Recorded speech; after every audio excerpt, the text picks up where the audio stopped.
Hi வணக்கம் எல்லாருக்கும். இன்றைக்கி வந்து ஒரு ஆர்டருக்கான சாப்பாடு தான் சமைக்கிறேன். 9 பேருக்கான சாப்பாடு, மிரக்கறி சாப்பாடு தான். 5 பேருக்கான சாப்பாடு தனியாகவும் 4 பேருக்கான சாப்பாடும் தனியாக வாங்கிட்டு இருந்தவையில் எல்லாம் சமைச்சு ரெடி பண்ணி வச்சாச்சு. அவையிலே வந்து எடுத்துக்கொண்டு போவினோம்.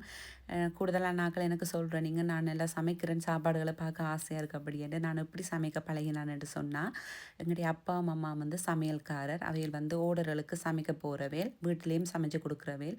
ஆர்டருக்கு எப்படி சமைக்க போகிறவே அப்படின்னு சொன்னால், இப்போ ஆக்களோட வீட்டில் வந்து ஏதாச்சும் ஒரு விசேஷம் நடக்குதுன்னு சொன்னால் ஒரு மாதத்துக்கு முதலே வந்து சொல்லிவினோம், இப்படி இத்தனை பேருக்கு சமைக்கணும் அப்படின்ட்டு.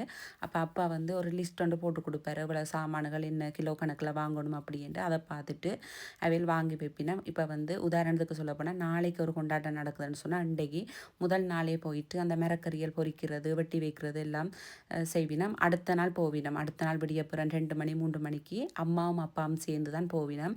1000 பேருக்கு மேலேயும் 2 பேரும் சேர்ந்து சமைச்சிருக்கிறேன். 2 பேரும் தனியாக சமைக்க மாட்டோம். அங்கே உதவி செய்கிறதுக்கு அந்த வெங்காயங்கள் வெட்டி கொடுக்குறதுக்கு, மிரக்கறிகள் வெட்டி கொடுக்குறதுக்கு, அந்த கொண்டாட்டம் நடக்கிற வீட்டில் ஆக்களே எல்லா உதவிகளும் செய்து கொடுப்பினோம். கூடுதலாக அப்பா அம்மா தான் நிறைய வேலைகள் செய்கிறது. நல்ல கிலோ கணக்கான அரிசியில் போட்டெல்லாம் வடிக்கிறது. நிறைய கஷ்டப்பட்டு தான் அம்மாக்கள் எங்களை வளர்த்திருக்கணும். எனக்கு இப்போ சந்தோஷமாக இருக்குது. என்னென்னு சொன்னால், அம்மா அப்பாவும் சமையல்காரர் ஊரில், நானும் வந்து இங்கே சமைச்சு நிறைய பேருக்கு கொடுக்குறேன்.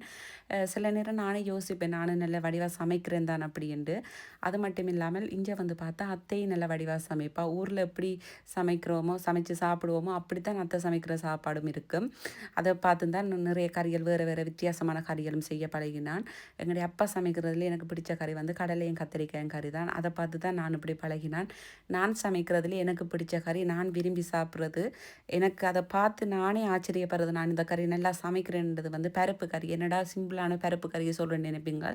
பருப்பு கறி வந்து நான் சமைச்சா எனக்கே பிடிக்கும். வீட்டில் அத்தை எல்லோரும் விரும்பி சாப்பிடுவேன். ஊரில் சமைக்கிற மாதிரி இருக்கும் நான் சமைக்கிற பருப்பு கறி. இதுதான் இன்றைய சமையல் சாப்பாடு. இந்த வீடியோவில் பார்த்துருப்பீங்கன்னு நினைக்கிறேன். எனக்கு வீடியோ கழிச்சு கொண்டு போனதால் என்னென்ன கறின்னு சொல்ல முடியாமல் போடுது. இதில் பார்த்துருப்பீங்களே என்னென்ன கறி சமைச்சு நான்ட்டு. சமைச்ச சாப்பாடு எல்லாத்தையும் கொடுத்துட்டு பின்னிடம் கடைக்கும் போக வேண்டி இருந்துச்சு, கொஞ்சம் சாமான் வாங்க. கடைக்கு போனால் வெளியில் சரியான குளிர். வீட்டை வந்த வேகத்தில் சுட சுட நல்ல பிளேன் டீயும் போட்டு குடிச்சு எள்ளு பாகும் சாப்பிட்டாச்சு.